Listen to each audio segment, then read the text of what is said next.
চণ্ডীতলা গ্রামীণ হাসপাতালের চিকিৎসা কল্যাণ বন্দ্যোপাধ্যায়ের স্বাস্থ্য কেমন রয়েছে ফোন করে খোঁজ নিলেন মমতা বন্দ্যোপাধ্যায়। এই মুহূর্তে আমরা চণ্ডীতলা গ্রামীণ হাসপাতালে রয়েছি এবং দেখতে পাচ্ছি চণ্ডীতলা থানাতে ডেপুটেশন দেওয়ার পর এই মুহূর্তে তৃণমূল সাংসদ কল্যাণ বন্দ্যোপাধ্যায় তাকে চণ্ডীতলা গ্রামীণ হাসপাতালে নিয়ে আসা হয়েছে এবং সেখানে তার প্রাথমিক চিকিৎসা করা হচ্ছে। যেমনটা দেখা যাচ্ছে যে তার মাথায় একটা চোট রয়েছে, সেখানে ব্লিডিং হয়েছে অর্থাৎ রক্তক্ষরণ হয়েছে এবং তারপরে তার মাথায় কিন্তু সেই রকমভাবেই প্রাথমিক যে চিকিৎসা সেটা করা হচ্ছে, চিকিৎসকদের যে পরামর্শ সেটা নেওয়া হচ্ছে। একটা সিআইএসএফ জোন আমাকে বাঁচানো, নাহলে আমার মাথা আরো ভিড় লাগতো। আর বেঙ্গল পুলিশ চুপচাপ সাইলেন্ট স্পেক্টেটর। থানার থেকে 50 kilometre, 50 metre distance, 50 metre distance. তারপর আমি চণ্ডীতলার সামনে আমাদের ডেপুটেশন ছিল, ওইখানে ছেলেদের নিয়ে ডেপুটেশন দিলাম। ডেপুটেশনটা তো নষ্ট করে না, তারপর ওরা এলো বাইরে এসে ডেপুটেশন বললাম, যা বলার বললাম। ঘন্টাখানেক ছিলাম বাইরে, তারপর ওরা এলো। এখন আমি এখানে একদম বাড়িতে যাচ্ছি।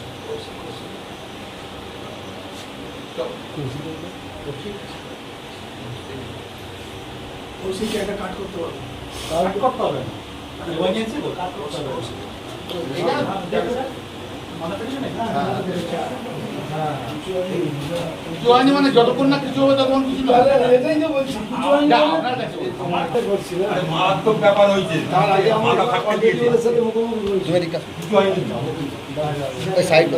যেমনটা কল্যাণ বন্দ্যোপাধ্যায় বলছে যে এই যে বিষয় কোনো যেমনটা বিজেপির পক্ষ থেকে বলা হচ্ছিল নাটক করা হচ্ছে কিনা, সেটা নিয়ে যেমনটা কল্যাণ বন্দ্যোপাধ্যায় বললেন যে একটা মানুষের আঘাত লাগার পর তার যে প্রমাণ সেটা কিন্তু তার আঘাতের রক্তক্ষরণ থেকে শুরু করে দেখা যাচ্ছে যে ঘটনার মুহূর্ত, সেখানকার যে ফুটেজ সেগুলো দেখলেই কিন্তু বয়ে যাবে।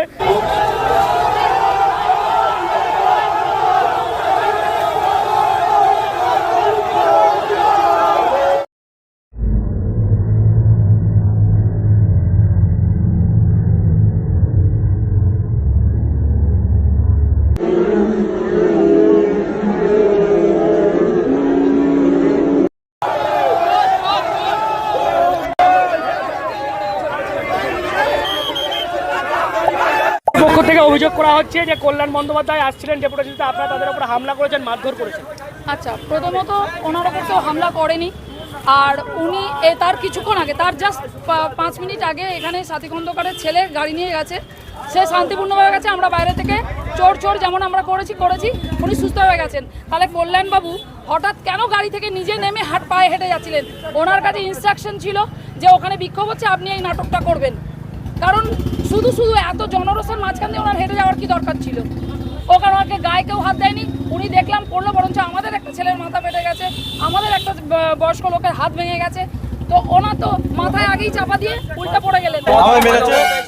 দেখুন, আমি শান্তিপূর্ণভাবে স্বতঃস্ফূর্তভাবে আন্দোলন করছিলাম। এর 5 বছর আগে কল্যাণ বন্দ্যোপাধ্যায় আমার কত রকমের 4খানা কেস দিয়েছে আমাকে, সেই জন্য আমি স্বতঃস্ফূর্তভাবে আন্দোলন করছিলাম। আমার আজকে এই দুর্দশা। কল্যাণ এতটাই মদ খেয়েছে, গাড়ি থেকে যখন নেমে যাচ্ছিল হেঁটে যেতে পারছিল, ওর মুখ থেকে মদের গন্ধ বেরোচ্ছিল, চোখ দুটো লাল, এবং ও নিজে এত মদ খেয়েছে, নেশা কাটিয়ে নিজে পড়ে গিয়েছে, সেটা নিয়েও নাটক করছে। উনি মদ্যপান অবস্থায়, পুরোপুরি মদ্যপান অবস্থায় ছিলেন। আর উনি এইটা করার জন্যই পরিকল্পনাভাবে উনি নিজে পায়ে হেঁটে গিয়ে নিজে গিয়ে শুয়ে বললেন। এখানে দলীয়ভাবে বা সাধারণ মানুষ আমরা কোনোভাবেই তার উপর কোনো অ্যাটাক করিনি। উনি নিজে এই পরিকল্পনা করে এসেছিলেন, মদ্যপান অবস্থায় উনি শুয়ে পড়েছেন এসে। আমার নাম বাবু পান। অন্যদিকে অনেকে অভিযোগ করছে আপনি নাকি গতকালের মতো ভাইপো যেরকম ফুটেজ খেয়েছে আপনিও নাকি সেরকম ফুটেজ খাচ্ছেন। আমি তো আমার শিডিউল প্রোগ্রামে এসেছি। যারা এরকম ভাবে ফুটেজ খেতে চায় তাদেরকে বলুন না, রাস্তায় নামতে, আমি তাদেরকে ঢিল ছুড়ব। অনেকে বলছে কল্যাণ নাকি নাটক করছে। হ্যাঁ, তাদের কাছে নাটক লাগে।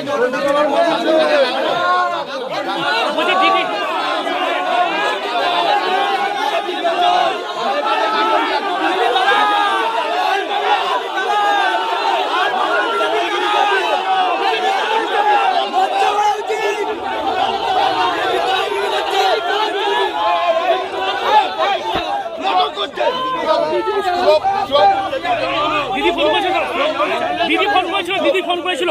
যা ঘটনা ঘটেছে, যা ঘটনা ঘটেছে আপনাদের সামনেই ঘটেছে তো। আপনাদের কয়েকজন প্রেস ছিল, বেশি ছিল না। যা ঘটনা ঘটেছে আপনাদের সামনেই ঘটেছে, তাই তো। ঢিল মেরেছে সেটাও দেখেছেন, ক্ষত হয়েছে আপনারাই দেখিয়েছেন, রক্ত পড়েছে আপনারাই দেখিয়েছেন, আমি দেখাইনি। মাটিতে পড়ে গেছি সেটাও দেখিয়েছেন। আর ওই রকম একটা পরিস্থিতিতে আমার মতো একটা 69 বয়সের লোকের যদি আঘাত লাগে, তার শারীরিক অবস্থা নিশ্চয় 35 বছরের ছেলের মতো হবে না। এবং আমি একটা আনইজি ফিল করছিলাম চেস্টে, ওরকম একটা সাডেন ইনসিডেন্ট ঘটে যায়, এটা তো ভাবতেই পারি না। এখনকার অনেক ইয়াং আপনাদের যে মিডিয়ার লোকেরা আছে তারা ঠিক বুঝতে পারবেন না। আপনার বাবা মাকে যে জিজ্ঞেস করবেন যে এরকম অবস্থা হলে আপনার কি হতো, তাহলে আপনি বুঝতে পারবেন। এটা তো অভিযোগ করছে। না না না, আপনি অভিযোগটা আপনি এভাবে না, আপনি এমন ভাবে বলছেন, আপনারা এভাবে বলছেন। যা ঘটনা ঘটেছে প্রেসের সামনে ঘটেছে, হয়তো 3-4টে প্রেস ছিল মেবি, তোমরা তো ছিলেন ভাই, তোমরা তো ছিলেন, যা ঘটেছে তার সামনে ঘটেছে। ওরকম একটা আঘাত খেয়ে মাটিতে পড়েছে, এটাও ঘটনা তো একদম। এবং তখন আমাদের কয়েকটা ছেলে এসে কোলের মধ্যে তুলে নিয়েছে, মাথায় রেখেছে, বরফ দিয়েছে, এবং একজন সিআইএসএফ এসে বাঁচিয়েছে, সেটাও তো সত্যি কথা। বেঙ্গল পুলিশ দাঁড়িয়ে ছিল, সেটাও তো সত্যি কথা। আচ্ছা, আমাকে ছোড়ার সময় প্রেসের, তোমাদের আনন্দবাজারে একজন প্রেসের লোকে আঘাত হয়েছে, এটা সেটাও তো সত্য কথা। এটা নাটক কোথায় রইল? শ্রমিক ব্লাড বেরিয়ে, সেটা তো সত্য কথা। শ্রমিক ভট্টাচার্যের কাছে এখন সবই নাটক মনে হবে, বিজেপির কাছে, সিপিএম এর কাছে নাটক মনে হবে। বিজেপি অটোক্রেট, বিজেপি শ্রমিক মোর্চায় কবিতা বলে নাটক করছে আর মানুষকে লেলিয়ে দিচ্ছে। এই সরকার, বাংলার মানুষের কাছে আবেদন রইল, আপনারা কি এই সরকার চেয়েছিলেন, এই পরিবর্তন, যে রক্তে পশ্চিমবাংলা ভেসে যাবে? আচ্ছা, চিকিৎসকরা কি বললো? কেউ ব্যথা পেলে হঠাৎ করে আবার অ্যাক্টিং করা যায়? স্মল ইনজুরি রয়েছে, নট মাচ, স্মল ইনজুরি রয়েছে। এবং তারপর ওই যা যা ট্রিটমেন্ট করার, ইঞ্জেকশন দেওয়ার, এই ব্যান্ডেজ বেঁধে দেওয়ার, সেগুলো সব করেছে। কোশ্চেনটা সেখানে নয়।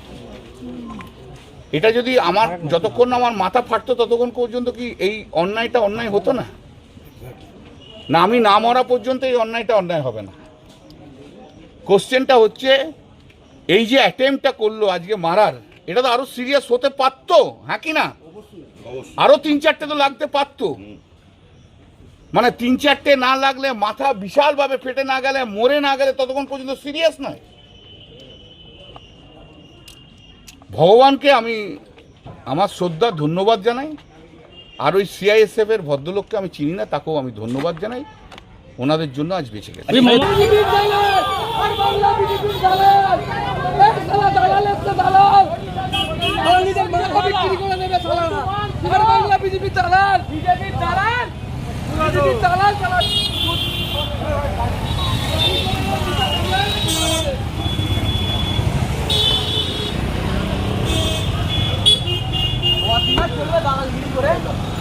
চলবে, হ্যাঁ?